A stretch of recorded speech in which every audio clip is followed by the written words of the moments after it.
အားလုံးပဲမင်္ဂလာပါဗျာ Ghost in the Dream Channel မှာကြိုဆိုလိုက်ပါတယ် Channel လေးကို Like and Subscribe လုပ်ခဲ့ဖို့မမေ့ပါဘူးနော်ယနေ့တင်ဆက်ပေးမယ့်ဇာတ်လမ်းကတော့စုံတီကြီးဥပါဒနဲ့စကားထားငှက်မင်းလေးကောင်ပေါ်ထွက်လာပြီးကြက်စားဘူးတဲ့အဲ့ဒီထဲမှာငှက်ကြီးဆိုတာလည်းပါတယ်ငှက်ကြီးကိုတာမန်လူတွေဘလို့မှကိုနှိမ်နှင်းလို့မရဘူးခစ်နေတဲ့ကွယ်နောက်ဆုံးငှက်ကြီးပကံပြီးကိုရမ်းမပြူအောင်လို့တပတ်ကိုသမီးကညာ9ယောက်ကြာဆက်သက်ပေးရတယ်ဆိုပဲနောက်ဆုံးလူစွမ်းကောင်းပြူစောတိရောက်လာတော့မှအဲ့ဒီငှက်ကြီးကိုလေးနဲ့ခွင်းနီတက်ဖြတ်ပေးထဲတာငှက်ကြီးကပြူစောတိကိုလက်သေးခြေသေးတွေနဲ့ကုတ်ခဲ့တဲ့နေရာကိုတိမ့်ကုတ်တောင်းလို့ခေါ်တယ်ကွယ်ငှက်ကြီးရဲ့ရန်ကနေလွတ်အောင်သမီးကညာတွေကိုခွက်ထားခဲ့တဲ့တောင်ကိုသမီးခွက်တောင်းနဲ့တခါပြူစောတိကငှက်ကြီးကိုပြစ်ခတ်ဖို့မြားတန်တွေကိုချွန်တဲ့နေရာကိုမြားတက်တောင်းလို့ခေါ်တယ်ငှက်ပြက်တောင်နေရာရောက်မှာငှက်ကြီးကပြူစောတိကိုနှုတ်သီးနဲ့လှမ်းပေါက်ထည့်လိုက်တာပြူစောတိကလင့်ရှောင်းလိုက်တဲ့အတွက်မြေပြင်ကိုပဲထိပြီးတွင်းကြီးတွင်ဖြစ်သွားသေးတယ်အဲ့ဒါကိုတော့ငှက်ပေါက်တွင်းလို့ခေါ်တယ်နောက်တော့မှပြူစောတိကငှက်ကြီးရဲ့မျက်လုံးကိုလေးနဲ့ခွင်းပြီးတက်ဖြတ်ပစ်ထည့်တာပေါ့ကွယ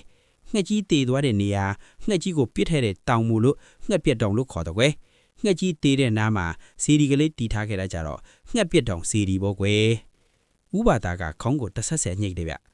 ဘွားတော်ကဆေးလိတ်တူကြီးကိုမိတက်လိုက်ပြီးကဲမြင်းရဲ့အဲ့တဲ့လူလည်းခီးပန်းလာကြပြီးညစ်လဲနှက်လာပြီဆိုတော့အိတ်ဖို့ပြုတ်ဖို့ပြင်ပေးလိုက်ဆိုဟေ့မွေးမုံနဲ့ဘွားတော်ကထသွားကြလေဗျာဥပါဒကလက်ကားပြလိုက်ပြီးမင်းကလေးနဲ့ရံတဲ့နေတဲ့အိမ်ထဲကျတို့ညအိတ်ဖို့မတင်ပါဘူးဗျာခမည်းတော်မြေးဘွားအိမ်ထဲမှာအိတ်ကြပါကျတို့ကတော့ဟောဒီကွက်ပြတ်မှာပဲအိတ်လိုက်ပါမယ်ဒါပေါ့အခုမသိအေးပေးမယ်ညာဘက်ကြအေးတဲ့ကွယ်မြေးရဲ့သူတို့ဖို့စောက်ထူထူထိုးပစ်လိုက်ပါအောင်ကွယ်မြေးဘွားနဲ့ရအိမ်ပေါ်ကိုတက်တော့ကြတယ်ဗျာကျုပ်ကဥပါဒအနာကိုကတ်ပြီးအတန်းခက်တိုးတိုးနဲ့ဖြောလိုက်တယ်ဥပါဒဘာဖြစ်လို့ငါကြောင်းတွေထမ်းပြကြလဲဗျာမင်းလဲတုံးပါကွာတိုက်ရုပ်လေးရုပ်မှာဟိုလူတွေကသုံးရုပ်ရသွားပြီမဟုတ်လားကွာကြံလီတာငှက်မင်းရုပ်မဟုတ်ဘူးလား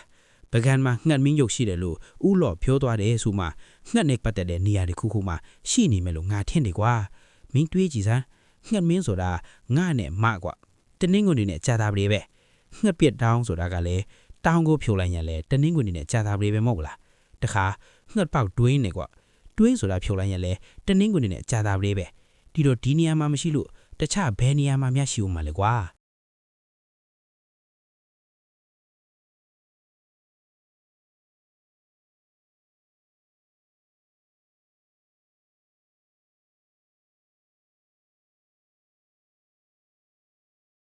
ဒါတော့ဟုတ်တယ်ဗျလိမ့်မဲ့နောင်မှာကျွတ်တို့ရွာဟောင်းဖက်လက်ရွာမှာချိနေတာမဟုတ်လားဥပါဒါတွေးတာဖြစ်နိုင်တယ်ဗျဒါနဲ့ဦးသိန်းစံတို့ဥသွားတယ်ဆိုရင်ရောဗျသူတို့ကငါမင်းရုပ်ရောက်သွားတယ်ဆိုရင်ဒီချိန်တော့ဆိုတခုခုထူးပြီကွာမရသေးလို့ငြိမ်နေတာဖြစ်မယ်ဒါဖြစ်ရင်ဘလို့လုပ်ကြမလဲဗျဘလို့လုပ်ရမလဲခဏနေသူတို့မြေးခွအိတ်သွားရင်ငါတို့အဲ့ဒီငှက်ပစ်တောင်ဆိုတာကိုသွားကြမယ်ကွာငှက်မင်းရုပ်ကိုရှာကြမယ်မကောင်းဘူးလားဒီချိန်မှာပဲငွေမုံကစောင်းသူကြီးတွေလာချပေးတယ်ဗျကျုံးနဲ့ဥပါဒါလာဝါကွက်ကစ်ပေါ်မှာစောင်းသူကြီးတွေခြုံပြီးကွေးလိုက်ကြတယ်တနင်တဘိုးစားတော့ထားတာဆိုတော့စောင်းလီဖြူဖြူအောင်မှာကျုပ်အိပ်ပျော်သွားမိတယ်ဗျာအလက်ကောင်ထားတော်လေးကွာမင်းကအိပ်ပုတ်ကြီးနေပြန်ပြီဥပါဒါကခအုပ်အုပ်ခေါ်ရင်ကျုပ်ကိုလှုပ်နိုးတယ်ဗျာဒီတော့မှကျုပ်လည်းနိုးလာတာလာကြီးကတော့ဝိုင်းဝိုင်းဆက်ဆက်နဲ့ထိန်းထိန်းတာနေလိုက်တာဗျာကျုပ်ကလာကိုတစ်ချက်မှောက်ကြည့်လိုက်ရင်ဥပါဒါဒီနေ့ကလားပြင်းနေလားဗျာအေးကွာလားပြင်းနေထိမယ်ထိုင်းတယ်လာစားမှာကွာလားပြတာတယ်မပြတာတယ်ငါတို့တော့အရေးမသိပါဘူးအရေးကြီးတာကတော့ငှက်မင်းရုပ်ပဲကွာစောင်းကြီးတွေကိုကျွတ်တို့အိတ်နေတဲ့ပုံစံလိုမျိုးခက်ပွက်ပွက်လှုပ်ခဲ့ပြီးတော့ဥပါဒါအနောက်ကိုလိုက်လာခဲ့တယ်ဗျာဥပါဒါကရှေ့ကနေဥတီသွားတယ်ရွာကလေးကိုကြော်လာတဲ့အခါမှာတော့လွင်ပင်ကြီးတွေကိုဖက်ရတော့တယ်လွင်ပင်ကြီးတွေထဲမှာတစ်ပင်ကလေးတွေကဟိုတပင်ဒီတပင်ပဲရှိတယ်ဗျာလိုက်အလင်းရောင်ကလည်းလင်းနေလိုက်လားဖြောမနေပါနဲ့တော့မသိရင်မနှက်ခင်းကြီးသွားနေရတဲ့ပုံပဲဗျာလွင်ပင်တွေကိုကြော်ဖက်ပြီးတော့တစ်ပင်အုပ်ဆိုင်ဆိုင်တဲ့တောအုပ်ကလေးနာကိုရောက်လာတယ်ဗျာဥပါဒါကျွတ်တို့ဘယ်သွားနေတယ်လဲဆိုတာကိုသိရလားဗျာသိတာပေါ့ကွာဘွားတော်ကပြောလိုက်တယ်မဟုတ်လားအနောက်တောင်စူးစူးအီရမှာငှက်ပြစ်တောင်စီတယ်လို့ဆိုတယ်လေကွာငါတို့လာတာအခုအနောက်တောင်ရဲ့ဘဲကွာမဟုတ်သေးဘူးထင်တယ်တော့ဥပါဒါကျုံမျက်စိတစုံကြည့်တာတော့ဘာတောင်မှကိုမတွေ့တာအမှန်ပဲဗျာအေးငါလဲထူးတော့ထူးနေသလားလို့ဘာပဲဖြစ်ဖြစ်ဘွားတော်ကတော့ညာမှာမဟုတ်ဘူးကွာလာစမ်းပါကွာကျွတ်တို့လာတာညာတန်းကောင်အချိန်လောက်ရှိမယ်ထင်တာပဲဗျာတနာဒီလောက်နီနီလမ်းလျှောက်မိတဲ့အခါကျွတ်တို့တောင်ကုန်းကလေးတခုအနာကိုရောက်လာခဲ့ကြတယ်တောင်ကုန်းကလေးကခက်ပုတ်ပုတ်ကလေးဗျာအလွန်ဆုံးရှိမှပေ30ပေါ့ဗျာဥပါဒါကတော့တောင်ကုန်းကိုမော့ကြည့်နေလေဒါငှက်ပေးတောင်ပဲကွာဟုတ်လို့လားဥပါဒါဘလို့တည်တယ်လဲဗျာဟောမှမတွေ့ဘူးလားကွာစိုက်ပုံမှာရေးထားတာဟုတ်ပါရဲ့ဗျကျုပ်တေချာကြည့်လိုက်တော့မှတစ်ပင်တစ်ပိုင်းမှာကက်ရိုက်ထားတဲ့တစ်သားပြားမှာငှက်ပစ်တောင်သိုးဆုံးပြီးစာရေးထားတယ်ဗျကျုပ်တို့တက်လာတော့လာမွန်းထတဲ့အချိန်လောက်ထပြီးထင်တာဗျလာကြီးကအဆွမ်းကုန်ဝင်းလာနေရဲ့ဗျ တောင်ပေါ်ရောက်တော့ငှက်ရုပ်ကြီးတရုပ်ကိုတွေ့တယ်ဒါဆိုရင်ငှက်ပစ်တောင်တေးချပြီးပေါ့ဗျာပဝင်းကျက်တစ်ပိုင်းမှာလူသူမရှိဘဲနဲ့တိတ်ဆိတ်ညစ်လိုက်တာများ6ချားကိုတောင်ကောင်းတယ်ဗျဥပါဒါကကုန်းပေါ်မှာပတ်နဲ့စနီးနာရင်ငှက်ပေါက်သွန်သူစုတဲ့ဆိုင်းဘုတ်တခုတွေ့ပြန်တယ်ကျုံးနဲ့ဥပါဒါလိုင်းညွန့်ဆိုင်းဘုတ်အနောက်လိုက်သွားရင်မှောင်အတိကျအနေနဲ့ဂူပေါက်တွေဖြတ်သွားရသေးတယ်ဗျတော်တော်သွားပြီးတော့မှရေတွင်းကြီးတစ်ခုကိုတွေးလိုက်တာဗျဒါကဘွားတော်ပြောတဲ့ပြူစောထီးကိုငှက်ကြီးပေါက်ထက်လိုက်လို့ဖြစ်သွားတဲ့တွင်းကြီးနေမယ်ဗျဥပါဒါကရေတွင်းပေါင်ကိုငုံကြည့်တယ်ရေတွင်းကတော့တော်တော်နှက်ပဲအလက်ကောင်ရဲ့ဟုတ်တယ်ဥပါလား65တောင်တောင်နှက်တယ်ဗျဟာဒီတစ်ခါကျတော့မင်းကတော်သွားပါလားအလက်ကောင်ရဲ့ဒီတွင်းကြီးဘလောက်နှက်မဲမင်းဘလို့တည်တယ်လဲကျုပ်ကရေတွင်းပေါင်မှာရေးထားတဲ့စာကိုလက်ညှိုးထိုးဖြတ်လိုက်တယ်ဗျရေးထားတဲ့စာကတော့65တောင်နှက်တယ်အောက်မှာရေးရှိတယ်ဆိုပဲဗျမောင်နေတော့ဟိုးအောက်ကိုတေးချမမြင်ရဘူးဗျဘာဆက်လို့ရမလဲဥပါလားတွင်းနဲ့ဆင်းဖို့ရှိတာပေါ့ကွာငမင်းရုပ်ကိုဝက်ထားသွားတဲ့ဆိုနေမှာလွယ်ကူရှာလို့ရတဲ့နေရာမှာထိပါမလားဥပါဒါကခါးတောင်းတွေပါကြိုက်နေတယ်ဗျကျုပ်ကရေတွင်းကိုအကဲခတ်ရင်ရေတွင်းဘင်းတို့ခံကိုခြေလက်တွေနဲ့ကန်ပြီးဆင်းလို့ရမယ်ထင်ပါရဲ့အလတ်ကောင်ရ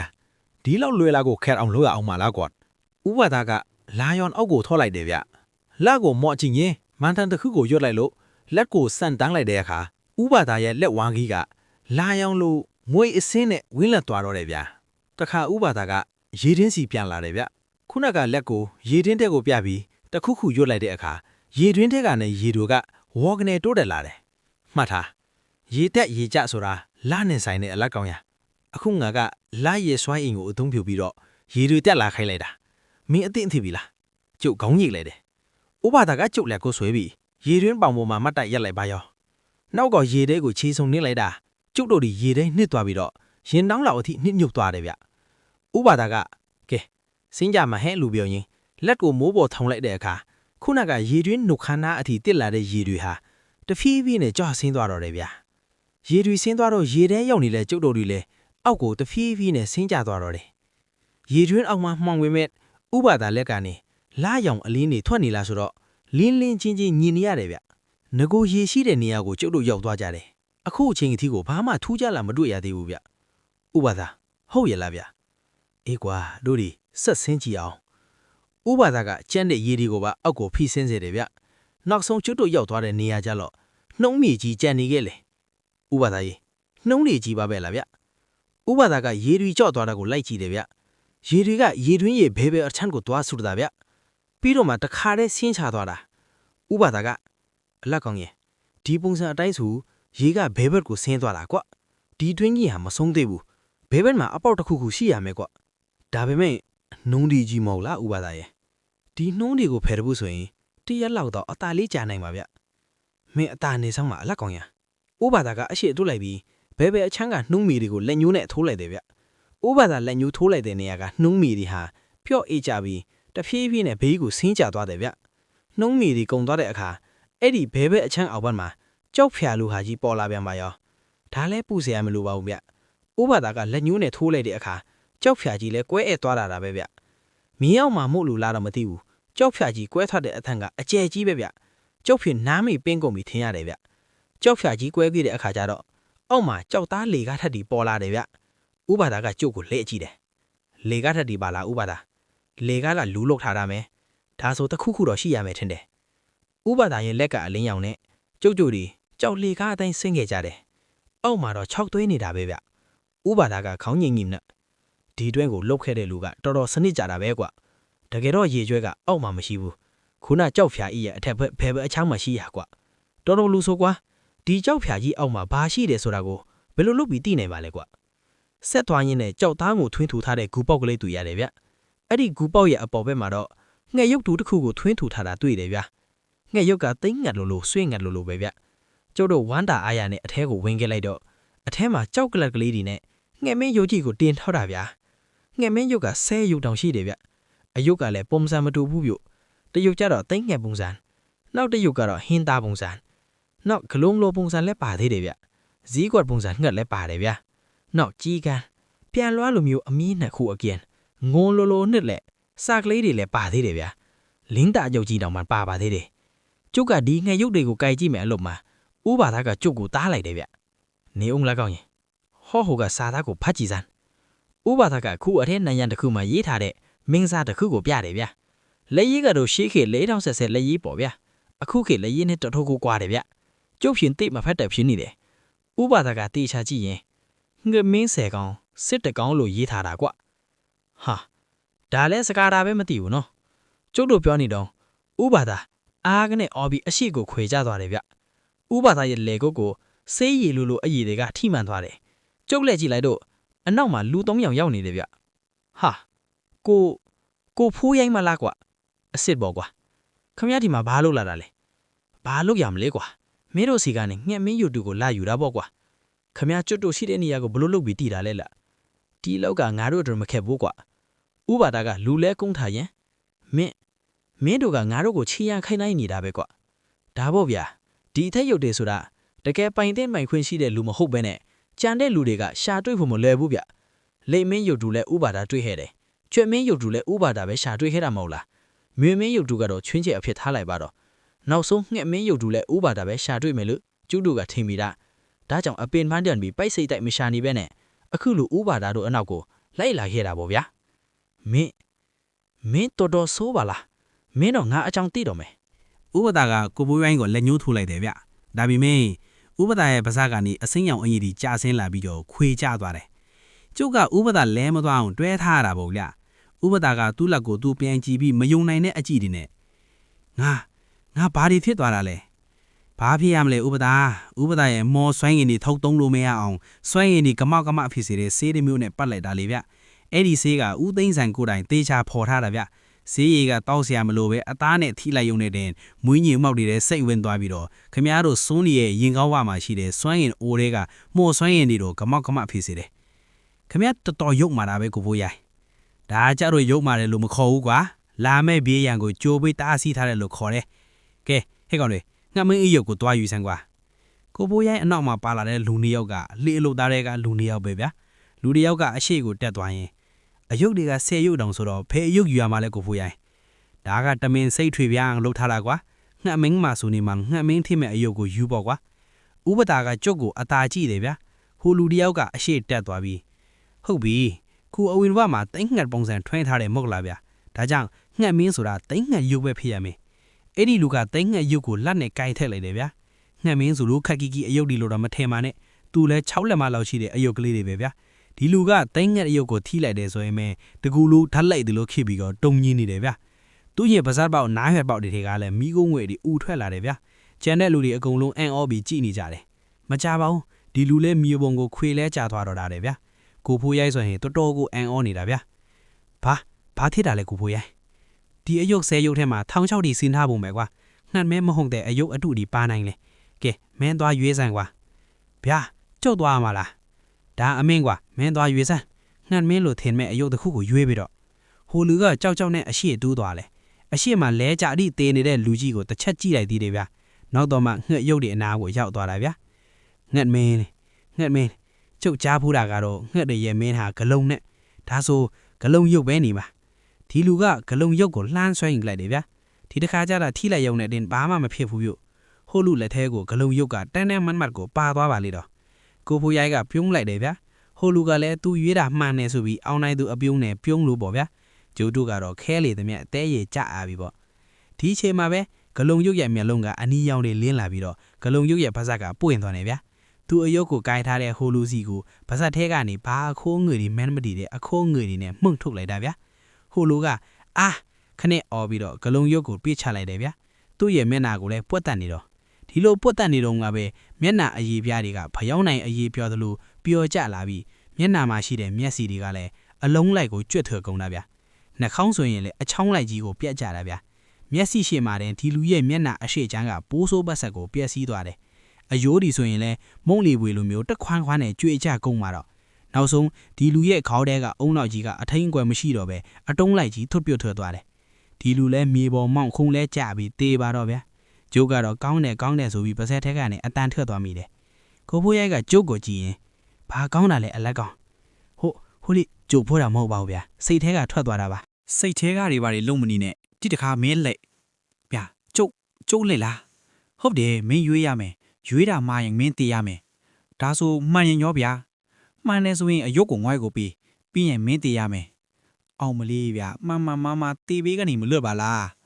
အပိုတွေပြောမနေတော့အလက်ကောင်မင်းကြိုက်ရရွေးပေးရောက်ခမည်းလဲလူပဲကျုပ်လဲလူပဲကိုဖူရိုင်းရဲ့ခမည်းခိုင်းတာကိုကျုပ်ကလွတ်ရမှာလားကျုပ်ဒီတိုင်းတော့အသေးမခံနိုင်လို့ဗျာ သူလဲယောက်ျားကျုပ်လဲယောက်ျားပဲဗျယောက်ျားသူဆိုတေခါမှရှော့တယ်တဲ့ကျုပ်လက်တီးနဲ့ဖတ်ကိုဆုပ်လိုက်ရင်ကိုဖိုးရိုင်းကိုတိုက်ခိုက်ဖို့အသင့်ပြန်လိုက်တယ်အောင်မဲမင်းကငါ့ကိုတိုက်ချင်တယ်မဟုတ်လားလာတော့ကိုဖိုးရိုင်းကအင်ကြီးအိတ်ထဲကနေဆေးဖလင်းကလေးတစ်ခုထုတ်လိုက်တယ်ဗျဆေးဖလင်းကလေးကတကယ့်ကိုတေးသေးကလေးမှတေးသေးကလေးပါအဲ့လာလေးကိုဖွင့်ပြီးအထဲကအဖြူရောင်အကြီးကလေးတွေကိုမော့တောက်ချလိုက်တယ်ပြီးတာနဲ့ကိုဖိုးရိုင်းကချက်ချင်းလူကောင်ကြီးထွားတက်လာတာဗျာတူးဝတ်ထားတဲ့အဝတ်အစားတွေဆိုရင်လဲပြဲဆုပ်ကုန်တယ်ဗလာကြီးတွေများကြစ်လစ်ပြီးထွက်လာတာဗျာသူ့မလုံးကြီးကလည်းဖြူဖြူအယောင်ကြီးတွေလင်းလို့ဗျာခမဘာဆေးတောက်လိုက်တာလဲကိုဖိုးရိုင်းဦးသိန်းစံပေးထားတဲ့ဘလူးမော်ဆေးကြီးတောက်လိုက်တာကွာ